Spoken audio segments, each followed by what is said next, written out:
Bonjour et bienvenue à tous. Merci d'être là dans ce nouveau cas. Aujourd'hui, je vais vous parler de la peur de voir son enfant mourir et de la culpabilité. C'est une jeune femme de la trentaine. Elle a deux enfants, une fille de 11 ans et un fils de 7 ans. Et elle a deux sujets qui la tracassent. Un, c'est qu'elle a une image de la mère parfaite qu'elle souhaite être. Et de deux, elle a peur de voir son fils mourir. Et ce qui est curieux, c'est pas sa fille, mais uniquement son fils. Et donc, par rapport à l'image parfaite qu'elle a d'une mère, comme elle n'arrive pas à avoir exactement les comportements qu'elle pense qu'elle devrait avoir, en se mettant beaucoup de pression comme ça, donc elle est souvent très tendue, et ça lui arrive de crier, même de hurler sur ses enfants lorsqu'elle est à bout de nerfs ou lorsqu'elle voit qu'elle n'arrive pas à agir comme elle souhaite ou que le résultat qu'elle attend n'est pas celui qu'elle souhaite avoir. Et une fois qu'elle a bien hurlé sur ses enfants, ensuite elle culpabilise et donc elle se sent être une mauvaise mère et donc elle est dans cette boucle vicieuse de j'aimerais mais j'y arrive pas, et plus je me force à être, j'y arrive pas, et plus elle s'enfonce dans la culpabilité.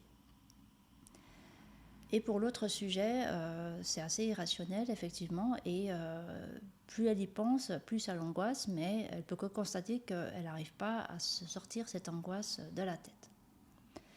Donc je lui fais pratiquer la méthode par rapport à ces deux thèmes, et en vérifiant, ça reste tranquille. On fixe un rendez-vous 2 semaines après pour voir comment ça évolue et voir si en pratiquant, s'il y a besoin d'un ajustement de sa pratique. Et lors du deuxième rendez-vous, là elle arrive, elle est vraiment radieuse et elle m'explique que déjà, elle est beaucoup plus détendue et elle a quand même lâché une bonne partie de la culpabilité.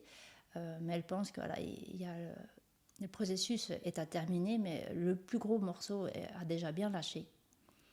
Et la chose la plus incroyable qu'elle ait vécue durant ces 2 semaines, c'est qu'un soir, lors d'un repas en famille, ils étaient les quatre à table, et tout d'un coup, son fils leur dit vous savez quoi, j'ai plus peur de la mort.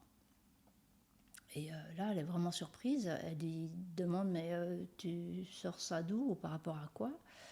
Et il lui répond juste j'en sais rien, mais c'est ce qui m'est venu, donc je voulais juste le dire.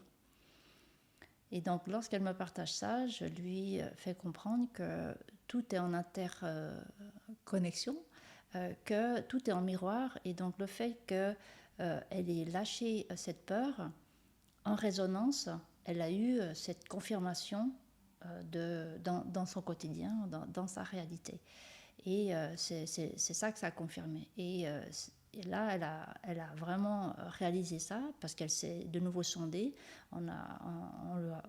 Je lui ai fait dialoguer avec le corps là, poser la question par rapport à ce sujet. Et là, elle pouvait à nouveau constater que ça restait tranquille.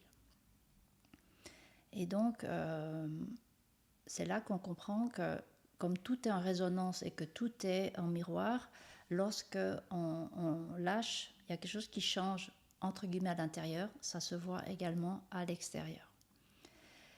Et par la suite, j'ai eu des nouvelles donc, de cette personne, et pour elle, cette démarche qu'elle a faite, ça a vraiment changé beaucoup de choses dans beaucoup d'aspects de sa vie, et elle a eu vraiment une façon de voir la vie qui est très différente. Et à partir de là, elle a continué justement à pratiquer assidûment lorsqu'elle avait besoin. Et elle est vraiment, vraiment contente d'avoir expérimenté cela. Donc voilà pour ce cas. J'espère que ça vous a parlé. Si c'est le cas, partagez aussi. Merci de votre écoute. Je me réjouis de vous retrouver bientôt. Et d'ici là, je vous dis au revoir et à bientôt. Et portez-vous bien.